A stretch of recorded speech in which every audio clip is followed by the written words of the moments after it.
Hello students, today we will understand our chapter 9. This is excess demand and deficient demand. In this chapter we will understand the meaning of excess demand, deficient demand and the measures to correct excess demand and deficient demand. Before we understand excess demand and deficient demand, some basic concept is there. We will study these concepts in detail after we will understand the meaning of excess demand and deficient demand. आप लोगों को बताया गया था कि equilibrium level जो होता है वो according to Keynesian theory 3 levels पे अचीव हो सकता है. Full employment equilibrium level, after that under employment equilibrium level and over full employment equilibrium level. इन तीनों सिचुएशन को हम लास्ट चैप्टर में अच्छे तरीके से समझ चुके थे. यहाँ पे इन चैप्टर्स को हम इसलिए समझ रहे हैं ताकि हम excess demand and deficient demand तक जा सकें. ठीक है, तो सबसे पहले हमने कहा फुल एम्प्लॉयमेंट इक्विलिब्रियम क्या होता है. Full employment equilibrium refers to that situation in the economy when aggregate demand is equal to aggregate supply और saving is equal to investment along with fuller utilisation of resources.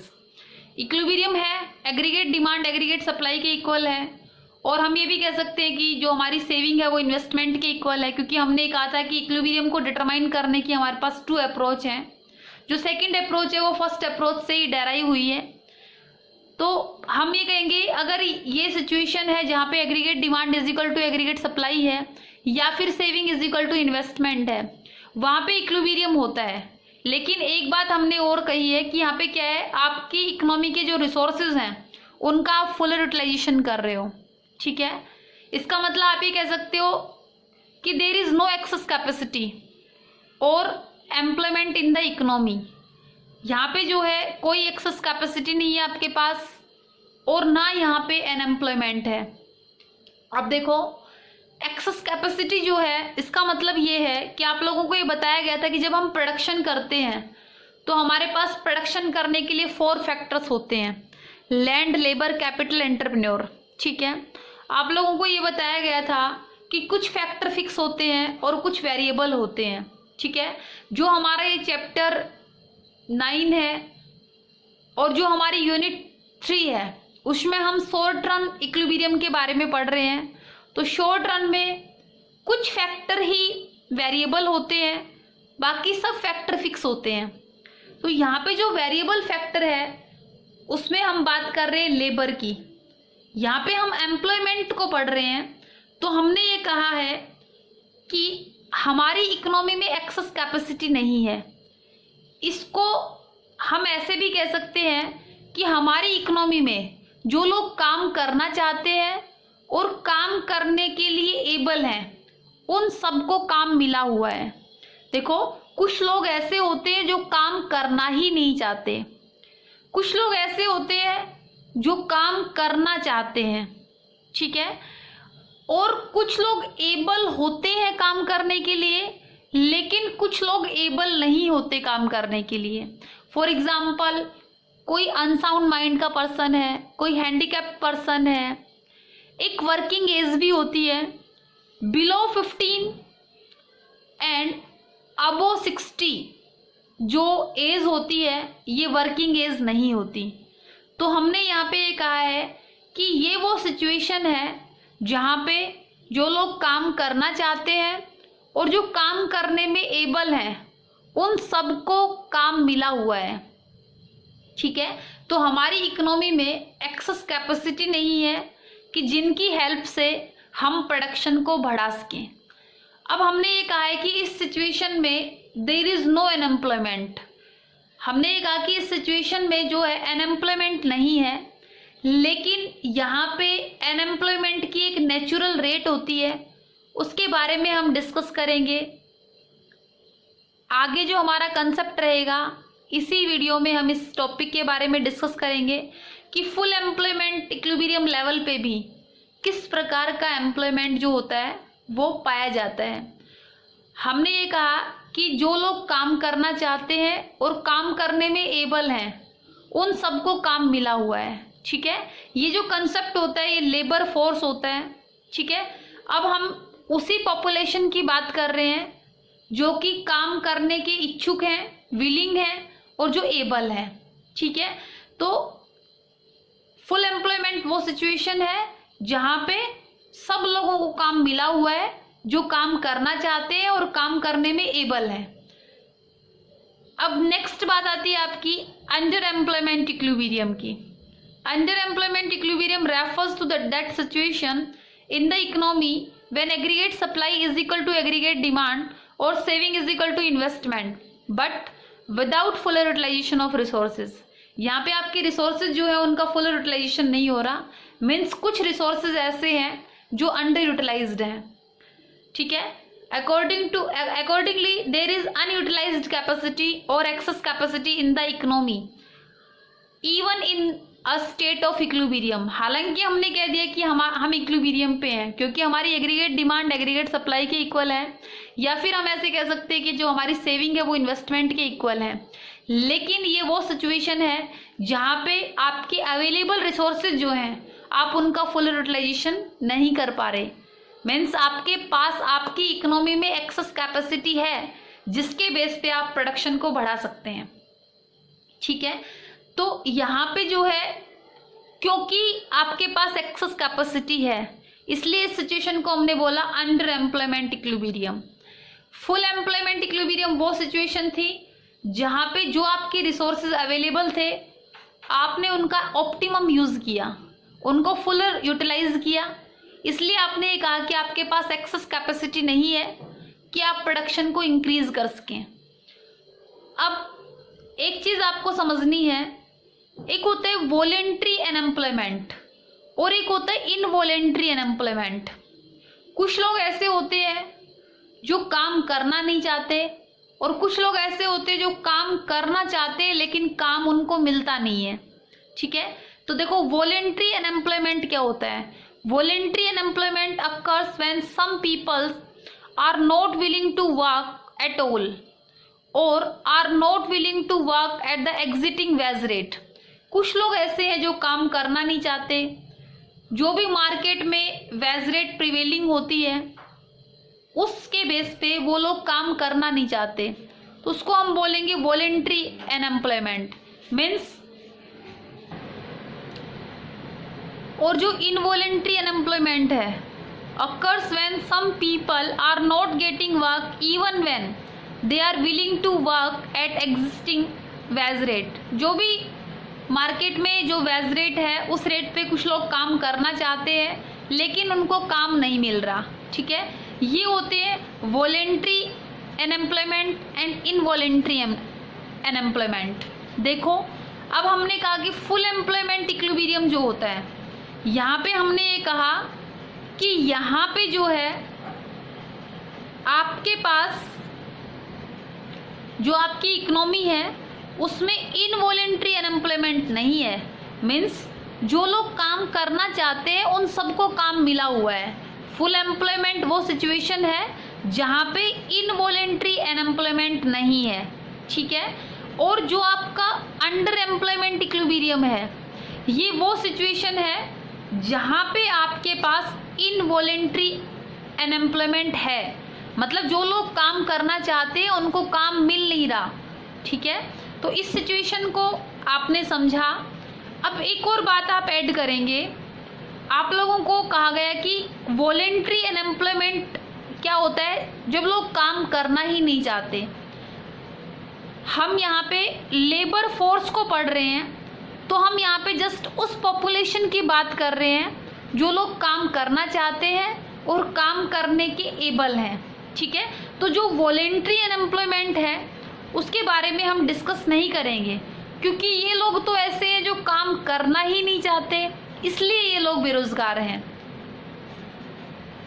अब ये जो involuntary unemployment जो है ये कहाँ पे होता है, जहाँ पे अंडर एम्प्लॉयमेंट इक्विलिब्रियम होता है, जहाँ पे एग्रीगेट डिमांड एग्रीगेट सप्लाई के इक्वल हो गई लेकिन इकोनॉमी में एक्सेस कैपेसिटी है।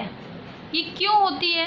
देखो the economy fails to create enough job, जो इकोनॉमी जो है वो उतनी जॉब क्रिएट नहीं कर पाई जितने कि लोग अवेलेबल थे। Accordingly we can say planned output is lower than the potential output.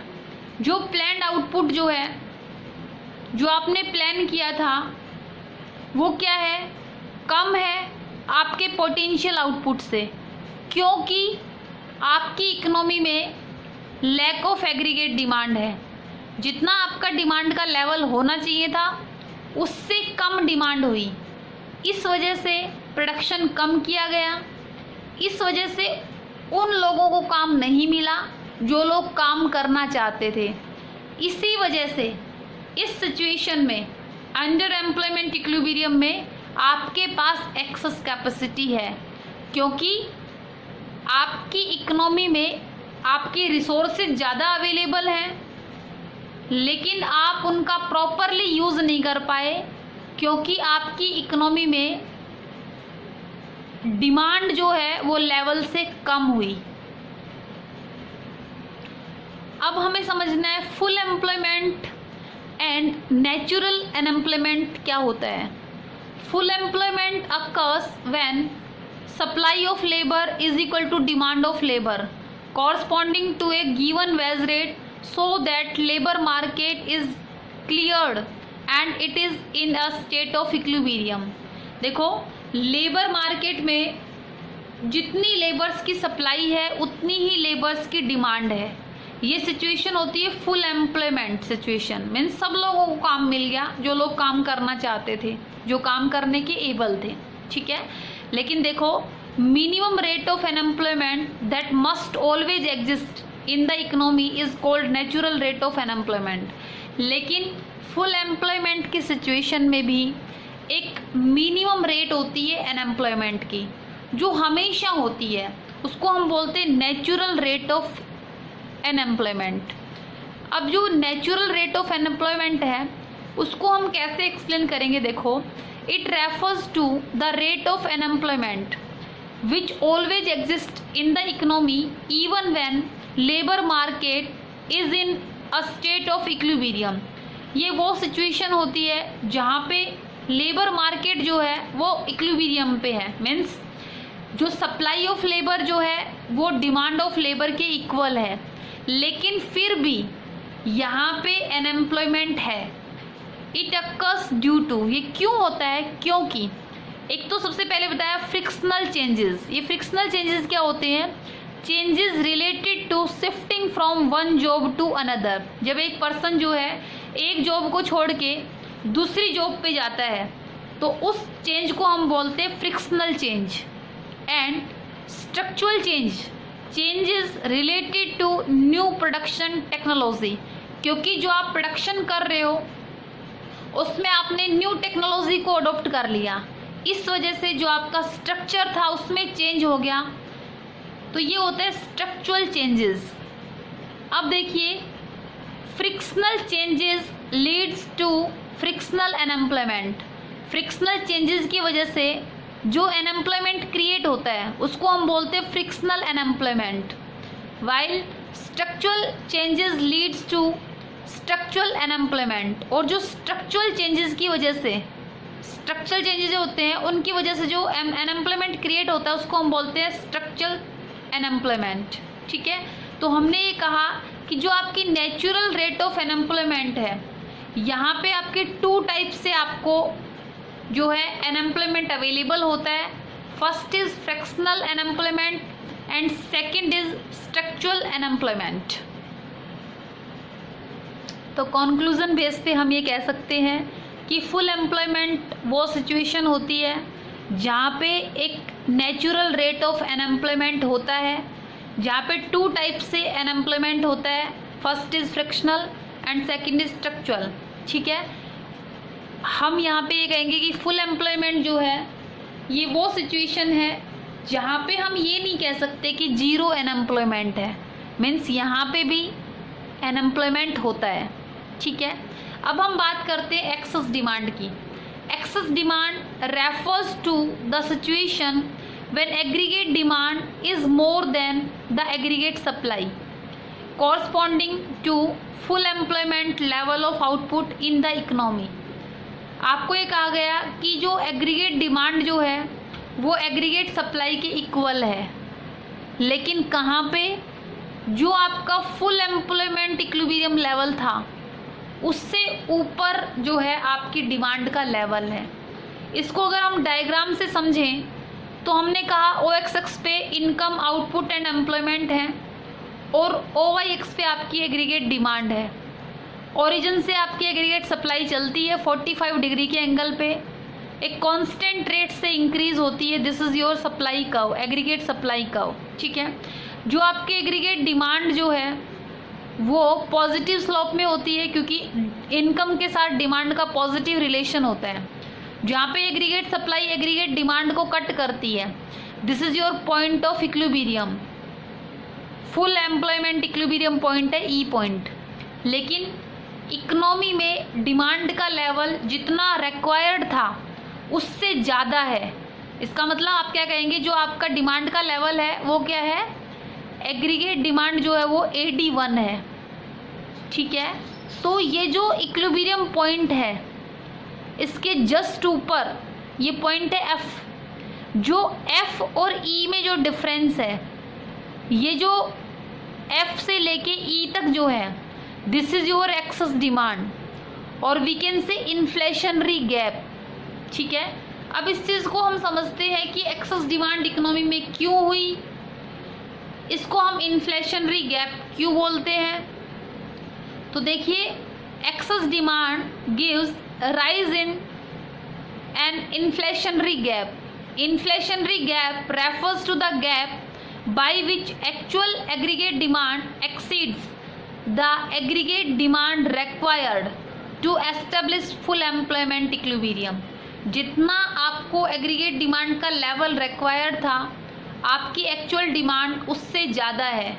इस वजह से जो एक्चुअल डिमांड और रिक्वायर्ड डिमांड में जो गैप है उसको आप क्या बोलेंगे? इन्फ्लेशनरी गैप बोलेंगे। अब देखो, it is called inflationary because this leads to a rise in general price level of the economy। ये क्या करेगा? आपकी इकोनॉमी में जितने भी गुड्स एंड सर्विसेज हैं उनकी जो प्राइस जो होती है उसको क्या करेगा? इंक्रीज कर देगा। क्यों कर देगा? इस चीज़ को आप समझेंगे। हमने ये कहा कि जो ये ई पॉइंट है ये है आपका फुल एम्प्लॉयमेंट इक्विलिब्रियम। मीन्स जो आपके रिसोर्सेज हैं आप उनका फुल यूटिलाइजेशन कर रहे हो, और फुल यूटिलाइजेशन कर रहे हो इस वजह से आपके पास कोई भी एक्सेस कैपेसिटी नहीं है। अगर आपके रिसोर्सेज का आप फुल यूटिलाइजेशन कर रहे हो, इसका मतलब आपने मैक्सिमम प्रोडक्शन कर दिया, इससे ज़्यादा आप प्रोडक्शन नहीं कर सकते। इस वजह से अगर आपकी सप्लाई से ज़्यादा डिमांड होगी तो क्या होगा? प्रोड्यूसर को क्या करना पड़ेगा? प्राइसेस को बढ़ाना पड़ेगा। हम यहाँ पे मैक्रो की बात कर रहे हैं, इसलिए हम यहाँ पे मार्केट प्राइस की बात नहीं करेंगे। यहाँ पे हम ऑल गुड्स एंड सर्विसेज के प्राइस को लेके चलेंगे, तो उनको हम बोलते हैं जर्नल प्राइसेस, ठीक है। तो क्योंकि हमारी इकोनॉमी के पास एक्सेस कैपेसिटी नहीं है और डिमांड जो है एक रिक्वायर्ड लेवल से ज़्यादा हो रही है, इस वजह से डिमांड को कंट्रोल करने के लिए हमारे जर्नल प्राइसेस जो है वो बढ़ेंगे। जर्नल प्राइसेस का बढ़ना ही क्या होता है? इन्फ्लेशन आ जाना होता है, महंगाई आ जाना होता है, जिसको हमने इंडिकेट किया है ई से लेके एफ तक। This is your inflationary gap. जो इस सिचुएशन में जो इन्फ्लेशन आया है वो क्यों आया है? क्योंकि आपकी डिमांड का लेवल रिक्वायर्ड डिमांड से ज़्यादा है। इस वजह से आपकी इकोनॉमी में गुड्स एंड सर्विसेज की प्राइसेस ज़्यादा हो गई, हाई हो गई। अब हम पढ़ेंगे रीजन्स फॉर एक्सेस डिमांड। क्या ऐसे रीजन्स रहे होंगे, क्या ऐसे कारण रहे होंगे कि जो हमारी डिमांड जो है वो रिक्वायर्ड लेवल से ऊपर चली गई, ठीक है। सबसे पहले बताया गया है rise in the propensity to consume. Excess demand में arise because of increase in consumption expenditure due to rise in the propensity to consume or fall in propensity to save। क्या हुआ, आपकी इकोनॉमी में जो लोगों का कंजप्शन पैटर्न है वो क्या हो गया, राइज हो गया। मीन्स लोग जो हैं वो कंज्यूम ज़्यादा करने लग गए, कंजप्शन का लेवल जो है वो बढ़ गया। इस वजह से क्या हो गया, आपकी डिमांड का लेवल भी रिक्वायर्ड लेवल से ज़्यादा हो गया। आप लोगों को ये बताया गया था कि जो एग्रीगेट डिमांड जो होती है वो 4 सेक्टर के अकॉर्डिंग, हमने आपको बताया सेक्टर्स जो होते हैं 4 होते हैं, house hold sector, firms, government and rest of the world. House hold sector consumption करता है, फर्म्स इन्वेस्टमेंट करती हैं, गवर्नमेंट जो है वो कंजप्शन प्लस इन्वेस्टमेंट दोनों करती है, और रेस्ट ऑफ द वर्ल्ड से नेट एक्सपोर्ट होता है। ठीक है, इन सब चीज़ों को जब हम ऐड करते हैं तो हमारी एग्रीगेट डिमांड आती है। तो इन फैक्टर्स में अगर चेंज आएगा तो आपकी एग्रीगेट डिमांड का लेवल भी इफ़ेक्ट होगा। अगर आप कंजप्शन एक्सपेंडिचर ज़्यादा करेंगे तो आपकी डिमांड का लेवल बढ़ेगा। तो यहाँ पे आपने कहा क्योंकि आपकी जो प्रोपेंसिटी टू कंज्यूम थी, जो आपका पैटर्न था कंजप्शन करने का, वो इंक्रीज हो गया। ठीक है, आप लोगों को बताया गया था कि प्रोपेंसिटी टू कंज्यूम क्या होती है, हम कह सकते हैं कंजप्शन फंक्शन कह सकते हैं प्रोपेंसिटी टू कंज्यूम को। हमने एक्सप्लेन किया था कि consumption expenditure refers to the portion of income which is spent on the purchase of goods and services at the given level of income, और we can say consumption function refers to functional relationship between consumption and national income. ठीक है, हम जो income है उसके according जो consumption करते हैं वो क्या होती है, हमारी प्रोपेंसिटी टू कंज्यूम। अगर हमारी प्रोपेंसिटी टू कंज्यूम इंक्रीज हो गई तो क्या होगा, हमारा एग्रीगेट डिमांड का लेवल भी इफेक्ट होगा। नेक्स्ट हमने कहा रिडक्शन इन टैक्सेस। अगर आपका टैक्सेस जो है वो रिड्यूस कर दिए जाए, इट में also occur due to increase in disposable income. अगर आपके टैक्स अगर रिड्यूस कर दिए जाएंगे, अगर आपके टैक्स रिड्यूस कर दिए जाएंगे तो जो आपकी डिस्पोजेबल इनकम है, डिस्पोजेबल इनकम वो इनकम होती है जिसको आप गुड्स एंड सर्विसेज को परचेज करने पे खर्च करते हो। तो अगर आपके टैक्स रिड्यूस हो जाएंगे तो आपकी इकोनॉमी में डिस्पोजेबल इनकम इंक्रीज हो जाएगी, जिस वजह से कंजप्शन डिमांड जो है, आपका कंजप्शन इंक्रीज होगा। कंजप्शन अगर इंक्रीज होगा तो क्या होगा, आपका जो एग्रीगेट डिमांड का लेवल है वो इफेक्ट होगा। नेक्स्ट है आपका increase in government expenditure. Rise in government demand for the goods and services due to increase in public expenditure will also result in excess demand. अगर गवर्नमेंट जो है वो कंजप्शन ज़्यादा करे या फिर इन्वेस्टमेंट ज़्यादा करे तो भी आपके डिमांड का लेवल इफेक्ट होगा। नेक्स्ट है इंक्रीज इन इन्वेस्टमेंट। अगर प्रोड्यूसर्स जो है, फर्म जो है वो इन्वेस्टमेंट ज़्यादा कर दें तो भी आपकी जो डिमांड है उसका लेवल इफेक्ट होगा। नेक्स्ट आपको कहा गया है fall in import and rise in export. अगर एक्सपोर्ट ज़्यादा कर दिए जाएँ और इम्पोर्ट कम हो जाए, मीन्स ये क्या होता है, एक्सपोर्ट माइनस इम्पोर्ट जो होता है that is your net export. अगर नेट एक्सपोर्ट इंक्रीज हो जाएंगे तो भी आपकी डिमांड इफेक्टेड होगी। लास्ट पॉइंट है डेफिशिट फाइनेंसिंग। ये क्या होता है, इसको समझिए। जब इकोनॉमी में गवर्नमेंट बजट बनाती है और गवर्नमेंट के एक्सपेंडिचर जो हैं वो ज़्यादा हो गए और गवर्नमेंट की रिवेन्यू कम हो गई, इस वजह से गवर्नमेंट को बजट में डेफिशिट हो जाता है, बजट में घाटा हो जाता है। उस घाटे की रिकवरी के लिए गवर्नमेंट आरबीआई को ऑर्डर देती है कि आप मनी इशू करो। इस घाटे को कवर करने के लिए आरबीआई से कहती है कि आप नोट छाप दो। ठीक है, इसी को हम क्या बोलते हैं, डेफिशिट फाइनेंसिंग बोलते हैं। अगर इकोनॉमी में डेफिशिट फाइनेंसिंग होगी तो मनी की सप्लाई इंक्रीज होगी, और मनी की सप्लाई अगर इंक्रीज होगी तो क्या होगा, आपके एग्रीगेट डिमांड का लेवल बढ़ेगा। ठीक है, तो ये वो सब रीजंस हैं जिसकी वजह से आपकी डिमांड जो है वो फुलर एम्प्लॉयमेंट लेवल से ऊपर चली गई, that is your excess demand. ठीक है, क्या क्या बताया गया आपको, क्योंकि आपका प्रोपेंसिटी टू कंज्यूम बढ़ गया, क्योंकि आपके टैक्सेस में गवर्नमेंट ने रिडक्शन कर दी, क्योंकि गवर्नमेंट ने एक्सपेंडिचर ज़्यादा कर दिए, वो कंजप्शन एक्सपेंडिचर भी हो सकते हैं और इन्वेस्टमेंट एक्सपेंडिचर भी हो सकते हैं, क्योंकि जो फर्म्स जो है उन्होंने इन्वेस्टमेंट ज़्यादा कर दिया, क्योंकि आपका नेट एक्सपोर्ट इंक्रीज़ हो गया, और क्योंकि गवर्नमेंट ने डेफिशिट फाइनेंसिंग कर दी जिसकी वजह से मनी की सप्लाई बढ़ गई। इन सब रीजंस की वजह से आपकी डिमांड रिक्वायर्ड लेवल से ऊपर चली गई। इसको आप क्या बोलेंगे? एक्सेस डिमांड बोलेंगे। अब जो है हम ये समझते हैं अगर एक्सेस डिमांड होगी इकोनॉमी में तो उसका इम्पैक्ट क्या होगा। एक्सेस डिमांड अगर है तो उसका इम्पैक्ट क्या होगा। सबसे पहले देखो, excess demand is not a desired situation because it does not lead to any increase in level of aggregate supply as the economy is already at full employment level. सबसे पहले आपको ये समझाया गया था कि एक्सेस डिमांड जो है वहाँ पे है जहाँ पे हम फुल एम्प्लॉयमेंट लेवल को अचीव कर चुके हैं। इसका मतलब ये वो सिचुएशन है जहाँ पे हमारी एग्रीगेट सप्लाई नहीं बढ़ सकती, क्योंकि हमारे पास एक्सेस कैपेसिटी नहीं है, क्योंकि हम अपने सारे रिसोर्सेज का फुल यूटिलाइजेशन कर चुके हैं।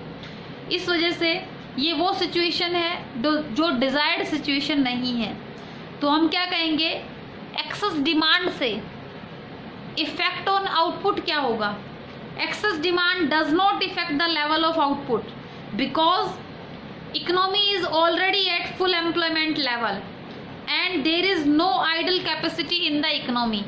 आउटपुट नहीं बढ़ेगा। क्यों नहीं बढ़ेगा? क्योंकि आपकी इकोनॉमी में एक्सेस कैपेसिटी नहीं है। जो लोग काम करना चाहते थे, जो लोग काम करने के एबल थे, उन सबको काम मिला हुआ है। आप अपने सारे रिसोर्सेज का फुल यूटिलाइजेशन कर रहे हो। इसका मतलब ये वो सिचुएशन है जहाँ पे आपका आउटपुट इंक्रीज नहीं होगा। Next is effect on employment. Employment के ऊपर क्या इफेक्ट होगा, देखिए, there will be no change in level of employment as the economy is already operating at full employment equilibrium and there is no involuntary unemployment. बेटा ये वो situation है जहाँ पे इनवॉलेंट्री अनएम्प्लॉयमेंट तो है ही नहीं। जो लोग काम करना चाहते हैं उन सबको काम मिला हुआ है। इसका मतलब एम्प्लॉयमेंट का लेवल जो है वो इफेक्ट नहीं होगा, क्योंकि ये ऑलरेडी वो सिचुएशन है जो फुल एम्प्लॉयमेंट लेवल से बियॉन्ड है। ठीक है। नेक्स्ट है इफेक्ट ऑन जर्नल प्राइसेस। आप लोगों को बताया गया था कि जर्नल प्राइसेस जो हैं इस सिचुएशन में इंक्रीज हो जाती हैं। Excess demand leads to rise in general price level known as inflation. ये क्या होता है? जब जर्नल प्राइसेस लेवल बढ़ता है तो उसको हम बोलते हैं इन्फ्लेशन। अभी जो इन्फ्लेशन है ये क्यों है? क्योंकि aggregate demand is more than aggregate supply. उससे क्या होगा, जो आपकी जर्नल प्राइसेस जो हैं वो हाई हो जाएंगी। ठीक है। ये था बेटा आपका एक्सेस डिमांड। आपने समझा कि एक्सेस डिमांड जो है वो आपकी फुल एम्प्लॉयमेंट लेवल से ऊपर है। ठीक है। इसी वजह से आपकी इकोनॉमी में ना तो एम्प्लॉयमेंट बढ़ेगा, क्योंकि फुल एम्प्लॉयमेंट सिचुएशन आप ऑलरेडी अचीव कर चुके हो, ना आपका आउटपुट बढ़ेगा क्योंकि आप ऑलरेडी आपके रिसोर्सेज का फुल यूटिलाइजेशन कर रहे हो। इस सिचुएशन में सिर्फ जर्नल प्राइसेस जो हैं वो इंक्रीज होंगी, मीन्स गुड्स एंड सर्विसेज के प्राइस जो हैं वो इंक्रीज होंगे। ठीक है। इसी सिचुएशन को हम बोलते हैं इन्फ्लेशनरी गैप, और इस सिचुएशन में इन्फ्लेशन आएगा। ठीक है। ये थी आपकी एक्सेस डिमांड। नेक्स्ट हम पढ़ेंगे डेफिशिएंट डिमांड। फिर इन सिचुएशंस को हम कैसे करेक्ट करेंगे उसको समझेंगे।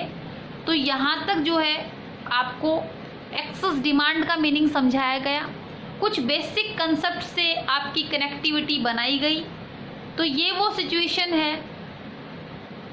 इस लेवल को, ये जो लेवल है आपका जहाँ पे एग्रीगेट डिमांड और AD1 जहाँ पे कट कर रहे हैं, इस सिचुएशन को हम बोलेंगे ओवर फुल एम्प्लॉयमेंट इक्विलिब्रियम। ठीक है। तो ये वो सिचुएशन है जहाँ पे aggregate demand and aggregate supply equal तो है, लेकिन फुल एम्प्लॉयमेंट से ऊपर वाली सिचुएशन में, और we can say it refers to a situation when aggregate demand is equal to aggregate supply beyond full employment level, full employment level के beyond है ये सिचुएशन, ठीक है। तो इसको हम बोलेंगे ओवर फुल एम्प्लॉयमेंट इक्विलिब्रियम, ठीक है। तो आज के लिए आपको यही पढ़ना था। Thank you for watching.